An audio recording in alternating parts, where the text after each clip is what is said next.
ABP news के आज के ओपिनियन पोल में जो झारखंड को लेकर तस्वीरें सामने आई है, उस 14 सीटों में ओपिनियन पोल के मुताबिक 12 सीटें एनडीए के खाते में जा रही है, वहीं 2 सीट जेएमएम के खाते में जा रही है। जिस पर बातचीत करने के लिए हमारे साथ रांची के विधायक हैं सीपी सिंह जी। ये सबसे लंबे समय तक विधायक यहाँ पर रह चुके हैं, तो ऐसे में सबसे लंबा सफर इनका राजनीति में रहा है। सर, आपसे पहला सवाल यही लेना चाहूंगी कि जिस तरीके से ओपिनियन पोल के नतीजे सामने आए हैं, 12 सीटें एनडीए और 2 सीटें जेएमएम, इस पर आपका क्या कुछ कहना है? देखिए, जो ओपिनियन पोल आता है कभी कभी मिस भी करता है, लेकिन अधिकतर समय जो ओपिनियन पोल होता है वो टैली करता है। तो मैं ये मान कर चलता हूँ कि जो भी ओपिनियन पोल आते हैं किसी भी चैनल का और ख़ास करके एबीपी का, तो सेम टू सेम करीब करीब आ जाते हैं। आपके ओपिनियन पोल में आया है कि 14 में 2 सीटें जेएमएम को जाएंगी और 12 सीटें ही एनडीए को आएगी। देखिए, पिछली बार भी हम लोग 14 में 12 सीट जीते थे और इस बार जो झारखंड की जनता का मूड है और जिस प्रकार से देश के अंदर आदरणीय प्रधानमंत्री जी के नेतृत्व में विकास हुआ है और हो रहा है, आज चाहे रेलवे के क्षेत्र में देख लें, चाहे सड़क परियोजना को देख लें, चाहे प्रधानमंत्री आवास से लेकर शौचालय से लेकर उज्ज्वला योजना से लेकर आयुष्मान भारत, तरह तरह के जो योजनाएं हैं, अभी तो विश्वकर्मा योजना है, मुद्रा लोन योजना है, तरह तरह की जो योजनाएं हैं जिसके कारण जनता में एक विश्वास जगा है। और आप किसी भी गांव में चले जाएं, चाहे वो बुजुर्ग महिला हो या बच्चा हो, मोदी जी को सब जानते हैं। सर, लेकिन एनडीए ने अपनी तरफ से 11 सीटों पर प्रत्याशी सामने रख दिए हैं। अभी भी 3 सीटों को लेकर संशय बना हुआ है, तो क्या आजसू और बीजेपी में आपसी कोई सीटों को लेकर कोई बीच में मतभेद चल रहा है जिसकी वजह से 3 सीट अभी भी सामने नहीं आए हैं? नहीं, बिल्कुल नहीं। देखिए, 1 सीट तो पिछली बार भी आजसू के साथ गठबंधन में गया ही था, तो वो उनका मामला है कि वो किसी उम्मीदवार बनाते हैं। अब मुझे उम्मीद है कि चंद्र प्रकाश चौधरी ही उम्मीदवार बनेंगे। 2 सीटें, अब 2 सीटों को होल्ड अप करके रखा गया है, तो विचार मंथन चल रहा होगा, कोई न कोई कारण होगा केंद्र में, क्योंकि केंद्र के नेता बहुत ठोक बजाकर और उम्मीदवार देते हैं ताकि कहीं भी हार की कोई गुंजाइश न रहे। तो ये भी 2 सीटें जो बची हुई हैं भाजपा की, ये भी 1-2 दिन के अंदर आपके सामने आ जाएंगे उम्मीदवार।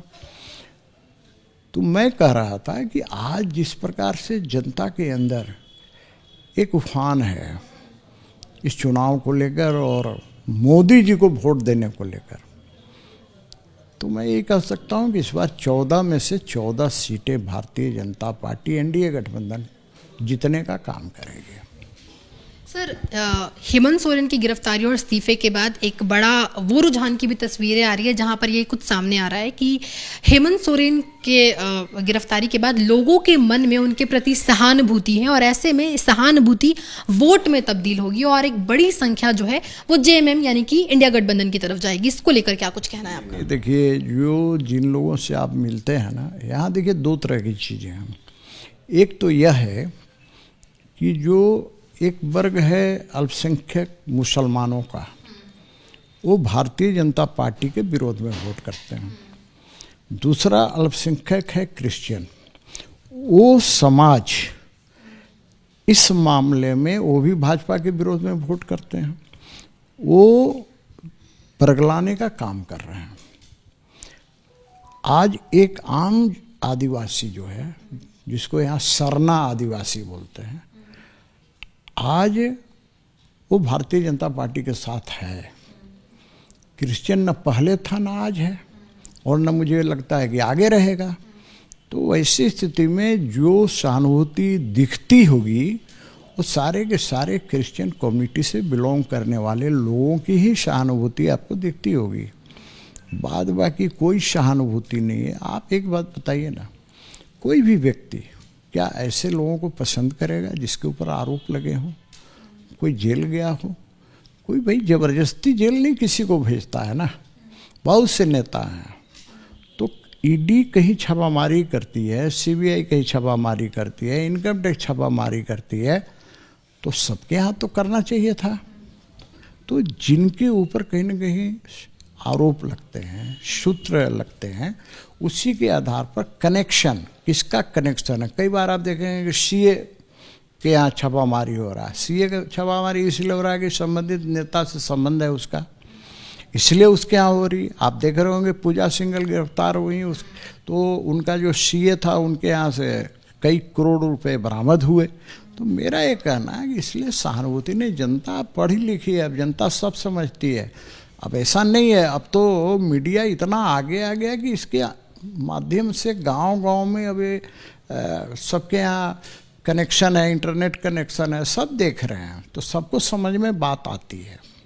सर, पिछले बार की जो तस्वीरें थी उसमें एक गीता कोड़ा जो कांग्रेस से जिनको एक सीट मिला था, लेकिन इस बार उन्होंने बीजेपी का दामन थाम लिया है, तो उस समय एक सीट जो जीता हुआ था वो भी इस बार बीजेपी के खेमे में आ गया। और दूसरी तस्वीर की, इस बार बीजेपी ने कुछ नए चेहरों को भी टिकट दिया है। जैसे मैं बात करूं तो हजारीबाग से मनीष जायसवाल को इस बार टिकट दिया गया है, वही गीता कोड़ा भी शामिल हुई। तो एक लंबा सफर आपका राजनीति में रहा है, क्या ये जो फेरबदल है और गीता कोड़ा का जो शामिल होना है, इसके पीछे क्या कुछ अंदेशा है? क्यों इस तरीके से मतलब नए लोगों को शामिल किया जा रहा है, नए चेहरों को? देखिए, पार्टी के अंदर नए चेहरे भी शामिल होते हैं और नए चेहरों को भी टिकट दी जाती है। तो पार्टी का अपना सिद्धांत है कि भाई उसे रिजल्ट चाहिए, तो उसे रिजल्ट लगता है कि किसी ABCD को लाने से रिजल्ट बेहतर होगा, तो स्वाभाविक रूप से उसको टिकट भी देती है, पार्टी में उसको सदस्यता भी ग्रहण कराती है। तो इसलिए ये कहना बड़ा गड़बड़ है कि भाई पार्टी में लोग आते हैं। भाई भारतीय जनता पार्टी तो विश्व की सबसे बड़ी पार्टी है, आज ऐसे थोड़े हुआ है। तो आज लोगों का रुझान भारतीय जनता पार्टी की ओर है, पूरे देश के अंदर है। तो ऐसी स्थिति में गीता कोड़ा जब हमारी पार्टी में आया, वैसे यदि बात की जाए तो मधु कोड़ा भी कभी हमारे भारतीय जनता पार्टी के ही थे। तो मैं ये कहूँगा कि इसलिए मैं कह रहा हूँ कि ये 13 हो जाते हैं और 14वां राजमहल है। तो राजमहल के जो उनके उम्मीदवार हुआ करते हैं, आज जनता उनसे आक्रोशित है। वैसी स्थिति में भारतीय जनता पार्टी के उम्मीदवार को विजयी बनाने का काम करें। सर, आखिरी सवाल, एक तरफ जहां बीजेपी ने 11 सीटों पर अपने प्रत्याशी उतार दिए, वही दूसरी तरफ विपक्षी दल की तरफ से अभी, यानी कि इंडिया गठबंधन की तरफ से अब तक तस्वीरें कुछ सामने नहीं आई हैं। तो क्या लगता है, क्या कारण है कि इंडिया इतना देर कर रही है, गठबंधन इतना देर कर रही है? और वहीं दूसरा, कहीं इनकी देर करना इनके चुनाव में कम सीटों या कम रुझान को की वजह तो नहीं बन रही? नहीं, देखिए, मैं इस पर बिल्कुल बाइस्ड होकर बात नहीं करूँगा। देखिए, कोई भी पार्टी है यदि गठबंधन की है, कोई महागठबंधन करता है, हम लोग उसे मजाक में कहते हैं ठगबंधन की है, तो ये आपस में सीटों का जो बंटवारा होने की बात होती है, तो कहीं ना कहीं समय लगता है। कोई मांगता है कि हमको इतना सीट चाहिए, वो कहता है इतना नहीं देंगे, तो ये खींचतान एक नहीं, इंडिया गठबंधन अब रह कहाँ जाएगा? देखिए ना, सब जगह, बगल में बंगाल में ममता जी ने कहा 42 सीटों पर अपने उम्मीदवार घोषित कर दिए, तो उधर पंजाब में वही हो रहा है। तो हर जगह ये स्थिति हो रही है। तो इसलिए मैं कहूँगा कि इनका आपसी मामला है, इनके गठबंधन का मामला है, देर होना स्वाभाविक है। मैं इसे इस रूप में लेता हूँ कि भाई गठबंधन है इसलिए देर हो रहा है। बाद बाकी आज न कल चुनाव आचार संहिता लगने के बाद, डिक्लेयर होने के बाद कर ही देंगे। अरे मैंने तो बहुत बार देखा है कि 1 दिन 2 दिन शेष रहता है नामांकन भरने का, तब भी उम्मीदवार घोषित होते रहते हैं। तो अभी तो बहुत प्रीमेच्योर्ड है अभी। बातचीत करने के लिए एबीपी न्यूज़ से बहुत बहुत शुक्रिया सर। तो आपने सुना सीपी सिंह को, खास तौर पर कहना है कि जो एबीपी न्यूज़ का ओपिनियन पोल आया, यानी कि 12 सीटें एनडीए, वहीं 2 सीट इंडिया के खाते में जाने की, उससे सहमति जता रहे हैं। कहना है कि अब तक एबीपी न्यूज़ के जो ओपिनियन पोल्स आए हैं वो 80% तक सही हुए हैं। तो ऐसे में इस बार भी जो तस्वीरें हैं, जो रुझान है वो कुछ ऐसी ही हैं। अब देखना है कि क्या कुछ तस्वीरें सामने आती है। कैमरा पर्सन हेमंत सूद के साथ मैं मेघा उपाध्याय, एबीपी न्यूज़ झारखंड, रांची।